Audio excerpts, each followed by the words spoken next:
Udah tahu belum sih kalau ternyata sushi mendunia karena pengaruh restorasi Meiji yang dialami oleh Jepang. Tapi sebelum membahas sushi, tapi sebelum membahas sushi, udah tahu belum sih?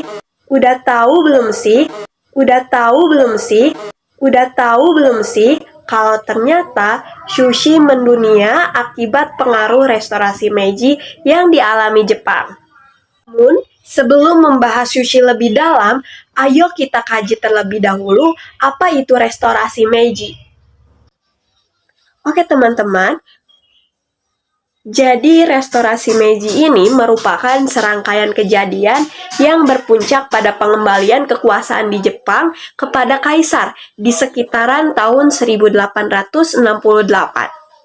Kemudian, restorasi Meiji inilah yang menyebabkan revolusi pada struktur politik, pemerintahan, ekonomi, sosial, dan budaya Jepang dan berlanjut hingga zaman Edo juga awal masa Meiji. Nah, di bawah pimpinan Kaisar Meiji, Jepang ini bergerak maju sehingga hanya dalam beberapa dasawarsa dapat mencapai apa yang diinginkan oleh Barat yang kemudian memerlukan waktu berabad-abad lamanya. Namun, hal tersebut dapat dicapai oleh Jepang seperti pembentukan suatu bangsa yang memiliki perindustrian, juga lembaga-lembaga politik modern, dan pola masyarakat yang juga modern. Dan dari sejarah Jepang dapat diketahui bahwa kira-kira 100 tahun sesudah restorasi Meiji, Jepang mengalami kemajuan yang mengikuti negara-negara maju lainnya di dunia.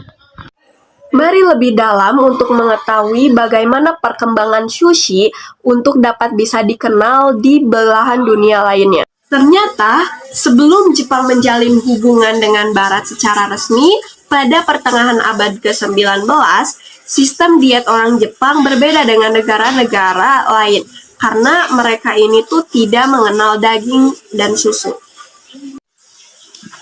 Selama 12 tahun sejak periode Nara hingga masa restorasi Meiji, masyarakat Jepang menikmati hidangan vegetarian. Hal ini disebabkan oleh pengaruh agama Buddha periode Tokugawa Shogunate. Tidak sampai 1 abad setelah Jepang membuka diri terhadap perdagangan dunia, perkembangan ekonomi pada Jepang pun membuat diet orang Jepang berkembang, meskipun pada dasarnya makanan pokoknya masih tetap nasi.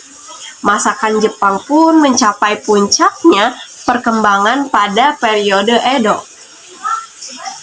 Lalu, bagaimana sushi dapat dikenal oleh negara-negara lain dan dikenal oleh seluruh belahan dunia lainnya?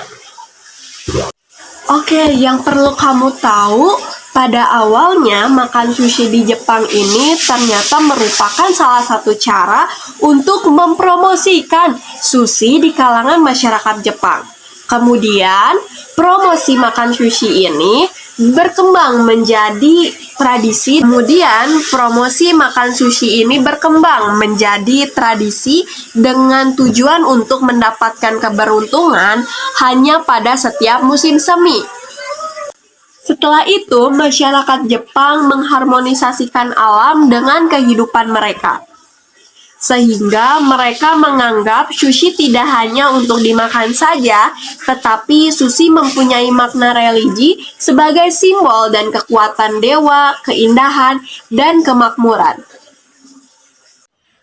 Lantas, sekarang seiring dengan perkembangan pola makan masyarakat Jepang, sushi pun mengalami perubahan baik dalam bentuknya, juga jenis lauk pauknya. Jenis lauk pauknya pun sangat bervariasi disesuaikan dengan selera masyarakat setempat.